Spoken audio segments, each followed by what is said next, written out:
Hi hello నమస్తే అందరికీ నా పేరు Naresh. Welcome to cricket Maidan. ఇప్పుడు జరుగుతున్న టీ20 వరల్డ్ కప్ లో చిన్న టీమ్స్ సాలిడ్ ఫైట్ అయితే ఇస్తున్నాయి కదా పెద్ద టీమ్స్ కి. దీంట్లో భాగంగానే ఆస్ట్రేలియాని ఓడించింది జింబాబ్వే కదా. మరి దీనికి మెయిన్ రీజన్స్ కూడా ఉన్నాయి. ఆస్ట్రేలియా ఓడిపోవడానికి, జింబాబ్వే గెలవడానికి కొన్ని కారణాలు ఉన్నాయి. అవి మాట్లాడదాం. నేను రివ్యూ చెప్తాను ఈ మ్యాచ్ పైన. మరి పూర్తిగా చూడండి, సబ్స్క్రైబ్ చేసి చూడండి. మరి ఈ టీ20 వరల్డ్ కప్ ఈ మ్యాచెస్ తోనే ఈ రివ్యూ ఈ ఛానల్ అయితే స్టార్ట్ చేస్తున్నాను. కొత్త ఛానల్ ఇది. మీరు సబ్స్క్రైబ్ చేసుకొని చూడండి, మరి ఆదరించండి, ప్రోత్సహించండి, కొంచెం సపోర్ట్ చేయండి. Cricket analysis, cricket reviews, cricket కి సంబంధించిన వార్తలు చెప్తుంటాను ఈ ఛానల్. మరి రివ్యూకి అయితే వెళ్ళిపోదాం, మ్యాచ్ డీటెయిల్స్ మాట్లాడదాం. మరి ఆస్ట్రేలియాని ఓడించింది జింబాబ్వే చాలా రోజుల తర్వాత. టీ20 వరల్డ్ కప్ 2007 లో ఎప్పుడు ఓడించింది. మరి కొలంబోలో జరిగింది కదా మ్యాచ్. కొలంబోలో జరిగింది. పిచ్ అయితే బ్యాటింగ్ కి అనుకూలం కానీ పిచ్ బౌలింగ్ కి ఎక్కువ అనుకూలిస్తుంది. మరి వాళ్ళు జింబాబ్వే ఫస్ట్ బ్యాటింగ్ చేసి 169 రన్స్ చేయడం మంచి బ్యాటింగ్ చేసిరనే చెప్పొచ్చు. ఎందుకంటే 170 టార్గెట్ అనేది పెద్ద స్కోరే ఆ గ్రౌండ్ లో, ఆ పిచ్ లో. కానీ ఆస్ట్రేలియా అయితే 2 వికెట్స్ తీయగలిగింది జింబాబ్వే బ్యాటర్స్ ని. వాళ్ళు మంచి పార్ట్నర్షిప్ చేసిరు. జింబాబ్వే బ్యాటింగ్ లైనప్ లో మొత్తం కూడా ఒకటే 6 సికిందర్ రజా ఒకటే కొట్టిండు.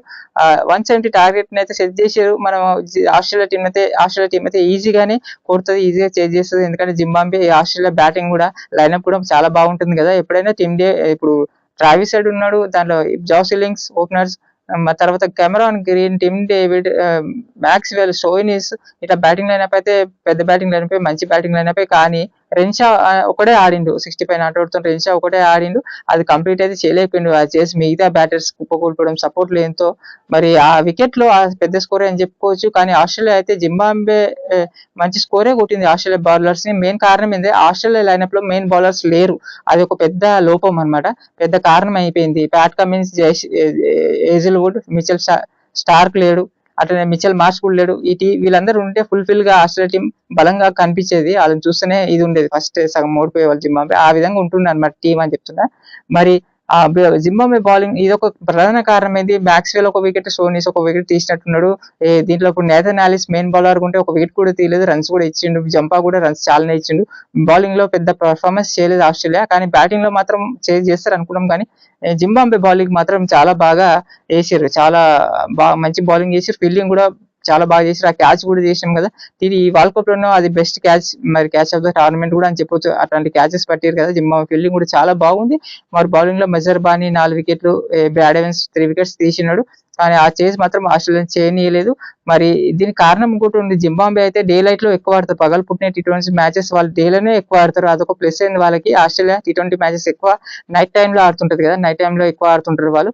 మరి జింబాబ్వే మరి కొలంబో ఆ పిచ్ లో వాళ్ళకి కరెక్ట్ సూట్ అయింది. వాళ్ళు జింబాబ్వేలో ఆడినప్పుడు సేమ్ అలాంటి పిచ్ లో ఆడుతూ ఉంటారు, ప్లస్ పగలు పుట్ట ఆడుతుంటారు ఎండకి.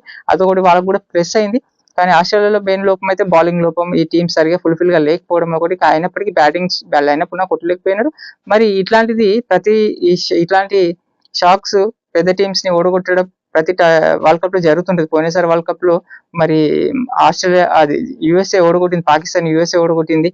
ఇలాంటివి చాలా మనం చూస్తూనే ఉంటాం వరల్డ్ కప్ లలో, జరుగుతూ ఉంటాయి. ఇప్పుడు కూడా నేపాల్ ఒకటి మంచి ఫైట్ ని, చాలా మంచి ఫైట్ ఇచ్చింది ఇంగ్లాండ్ తోని. వెస్టిండీస్ గెలుస్తుంది మ్యాచ్. ఇంగ్లాండ్ అయితే పెద్ద టీం అనుకునేది చాలా లో వెనుకబడి ఉంటుంది కదా. మరి ఇలాంటి అప్డేట్స్ క్రికెట్ పైన. మరి నెక్స్ట్ రివ్యూ అయితే ఇండియా పాకిస్తాన్ రేపు మ్యాచ్ జరగబోతుంది. ఇండియా కూడా 2 మ్యాచ్లు ఆడింది యుఎస్ఏ తోని, నమీబియా తోని మ్యాచెస్ గెలిచి వస్తుంది. రేపు అయితే క్రూషియల్ మ్యాచ్. ఆ మ్యాచ్ పైన రివ్యూ అనాలిసిస్ చెప్తాను నెక్స్ట్ వీడియోలో. మరి వీడియో పూర్తిగా చూసిన వాళ్ళు లైక్ చేయండి, షేర్ చేయండి, సబ్స్క్రైబ్ కంపల్సరీ చేసుకోండి. నెక్స్ట్ వీడియోతో మళ్ళీ కలుస్తాను. Thank you.